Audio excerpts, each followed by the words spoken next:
Hey there, welcome to the second episode of The Secrets of High Mental Performance. I'm Kenny Aronson. I'm your high mental performance specialist, where I'm going to help you throughout this series to learn faster, to earn faster, to use your time more efficiently, and create new ideas that will help you to achieve far more than you ever thought possible. So in this second episode, I want to talk about the topic of mindfulness.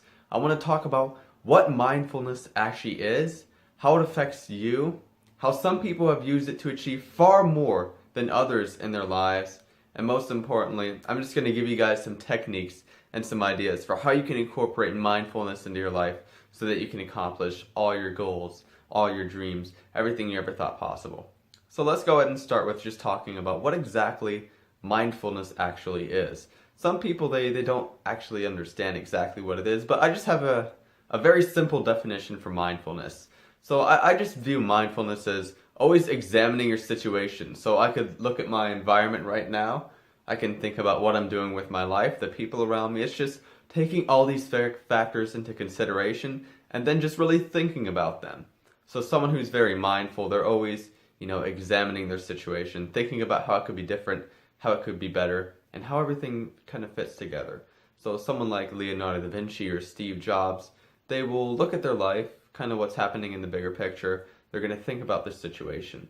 So maybe if you're working on a product, for instance, if Steve Jobs is working on the iPhone, for instance, he's always going to be thinking about, is he doing the right thing?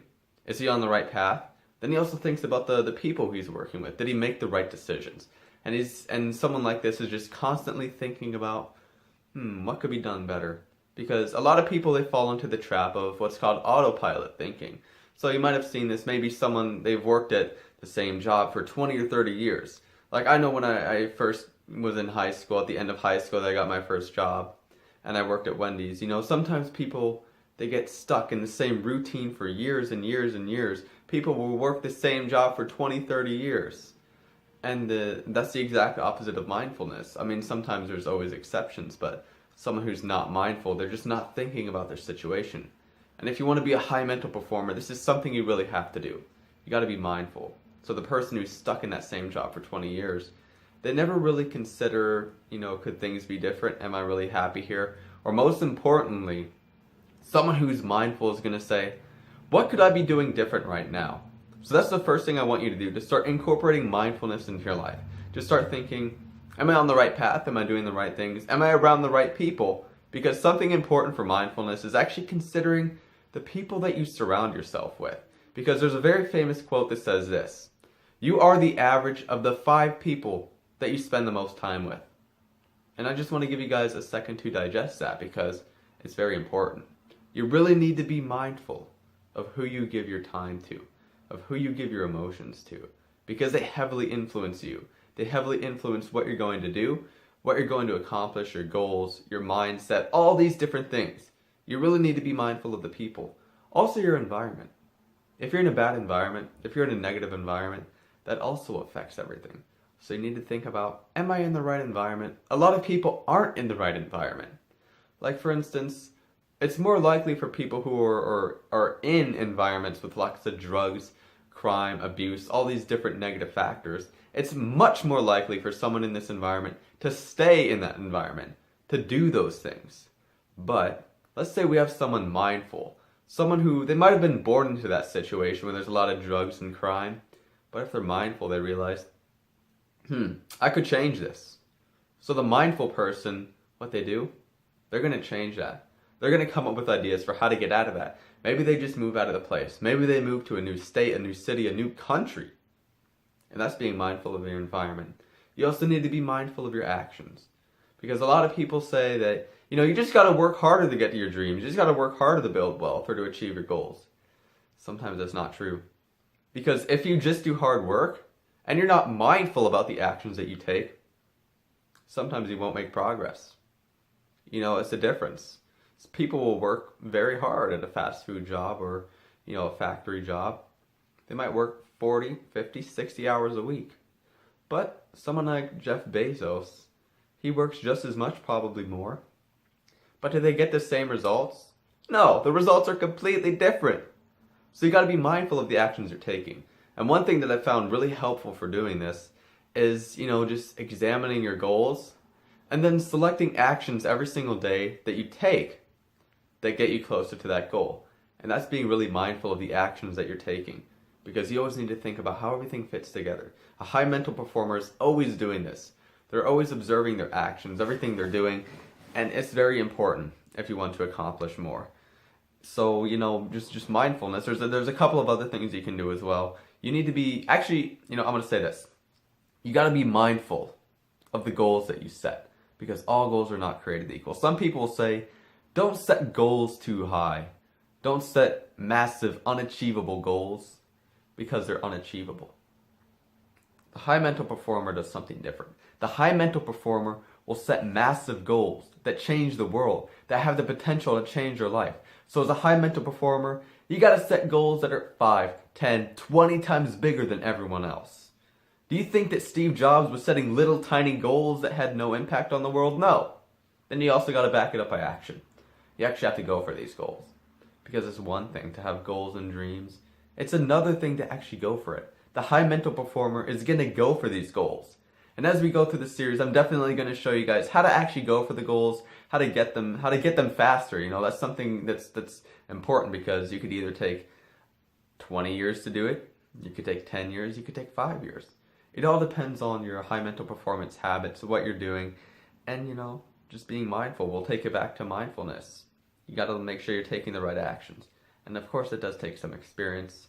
And something actually that I want to throw in there that's very helpful for being mindful is find a mentor. Find someone who can help you to examine your situation, your environment, the actions that you're taking, and the people you surround yourself. If you're hiring people to work with you, you got to make sure you hire the right people. Because I found that, in going for your dreams, especially if you're in business, it's a team sport. You got to be mindful of every single person that you choose. So another part about just being mindful is examining your thoughts. Are you having negative thoughts? Are you having positive thoughts? Because something that really, stops people from achieving their dreams, their goals, and just being productive and making a good difference in the world is their thought patterns. If you have negative thought patterns, and more importantly, if you have self-limiting thought patterns, sometimes these can hold you back. A lot of the times, you're your own worst enemy. So the high mental performer, eventually, they get to an understanding that you can actually control these things. You can actually change your limiting beliefs. You can change your negative beliefs into positive beliefs and beliefs of abundance without limitation. And that's something we're really going to get into as we go through the secrets of high mental performance, is showing you how to strip these limiting beliefs. But the first step is to realize that you have these. Some people will tell themselves that, I don't have these beliefs, I don't have these negative beliefs. But, I found that typically everyone always has a little tiny voice in their head that might say something negative when they're trying to do something new, when they have a big idea. So the first step is to just be mindful of that. You got to realize that that's going on. And sometimes that can be one of the biggest steps to getting over that limiting belief. So just try it. What I want you to do is get out a notebook and just write down all the limiting beliefs, all the negative beliefs that come to your mind. And to do that, just think about various subjects. Think about, do the following. Get out your notebook. You can pause the video right now. Go get your notebook and come back. Okay, good. So I hope you have your notebook now. So just write down the following: school, work, money, business, wealthy people, and achievement. What I want you to do now is, after this video is over, go through all these topics and write down all the negative beliefs that you have that are related to these things. For instance, if I focus on school and education, maybe I'll write down, I'm not good at math. I don't like school. I don't like learning.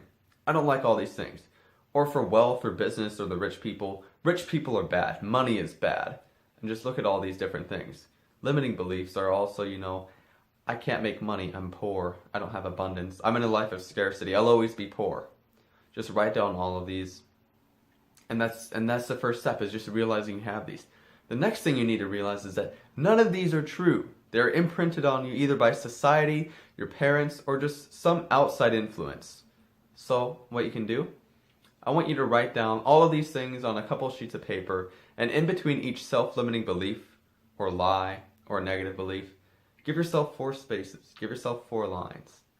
After you write all of them, what I want you to do now is take out a red pen, and after each one, write the truth. Maybe it's, for instance, if I say I'm not good at math, just say, I just haven't been trained in math. Or if you write, for instance, I'm always going to be poor, just write down, I just don't know how to make money yet, or I don't have good money making habits yet. So that's what you want to do. And do this for every single lie or negative belief about yourself. And then just read them every single day. Read all these limiting beliefs every single day, and then the truth. Do this for a week. Do this for 2 weeks. And after 2 weeks, what I want you to do is make sure you write the limiting beliefs and negative beliefs in pencil. Then write the truth in pen. After reading these every single day for 2 weeks, go through and I want you to erase the lie. And this does something really powerful for your subconscious, because the subconscious determines every single thing that you think. And we're going to talk more about that in the future, but this is just something that's really good to start being mindful of these limiting beliefs, and we'll do more with it later. I'm going to talk more about your mindset and all these different things as time goes on later in the series, but I think this is a good thought. So in conclusion, I want to start wrapping things up for this episode. When you're talking about mindfulness, just examine your own thoughts, your own beliefs, your situations, the people you surround yourself, and think about them. Maybe you can start a journal. That's what I'll also advise you to do. So do the exercise with the beliefs, the lies, and the truth. Then also just start writing your thoughts in a journal. Just reflect on everything you do every day, and make sure that you're on the right path. So I hope you enjoyed this episode of High Mental Performance Secrets. I'm liking the series so far. I like doing the structured format, and I hope you guys like it as well. Let me know in the comments any feedback, any suggestions you have that I can use to make this show even better for you, so that I can provide you as much value as possible. And don't forget to hit that subscribe button so that you can stay up to date with the latest secrets, techniques, tips, and ideas in high mental performance. So I hope you enjoyed this episode. Again, hit that subscribe button, and I'll see you in the next episode of High Mental Performance Secrets. Thank you.